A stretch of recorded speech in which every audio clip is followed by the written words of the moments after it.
आजचा व्हिडिओ असणार आहे आपला हनी वॅक्स, क्रीम वॅक्स का रिका वॅक्स. बऱ्याच जणांना ह्याच्यातला फरकच माहीत नाहीये. हनी वॅक्स म्हणजे काय तर फक्त मध आणि साखर याचं मिश्रण असतं आणि ते आपण हाताला वॅक्सिंग करताना वगैरे वापरतो. मग होतं काय तर त्याने तुमचे फक्त केस निघून जातात आणि हनी वॅक्सने चटकेही खूप बसतात करताना.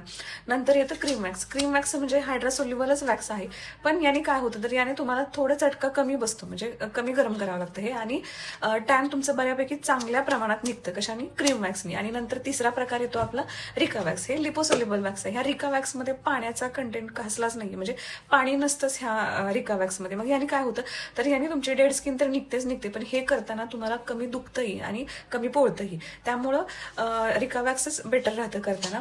मग होतं काय तर प्रत्येकाच्या बजेटनुसार वॅक्स आहे. कमी budget honey wax, medium budget cream wax आणि हेवी बजेट असेल तर, की तुम्हाला जर खरंच वॅक्सचा खूप चांगला रिझल्ट हवा असेल तर तुम्ही शक्यतो स्किनला हायड्रेट करू नका. म्हणजेच काय तर स्किनला कुठल्याही प्रकारचं त्या दिवशी सकाळी मॉइश्चरायझर लावू नका, तेल लावू नका. त्यामुळे काय होतं तर ज्या दिवशी तुम्ही वॅक्स करता त्या दिवशी तुमची स्किन खूप चांगल्या प्रकारे डेड स्किन रिमूव्ह होते. त्यामुळे काय होईल तर त्यामुळे वॅक्सचा रिझल्ट खूप चांगला येईल.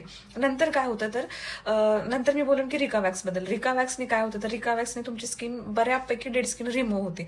मग जर तुम्ही 45 दिवसाचा गॅप ठेवला, म्हणजे जर महिन्याला तुम्ही रिका वॅक्स केलं तर काय होईल तर स्किन जास्त पील होण्याची शक्यता आहे. त्यामुळे जे रिका वॅक्स करतात त्यांनी शक्यतो 45 दिवसानंतरच दुसऱ्यांदा रिका वॅक्स करावं. हे मात्र मी वॅक्ससाठी टिप देईन.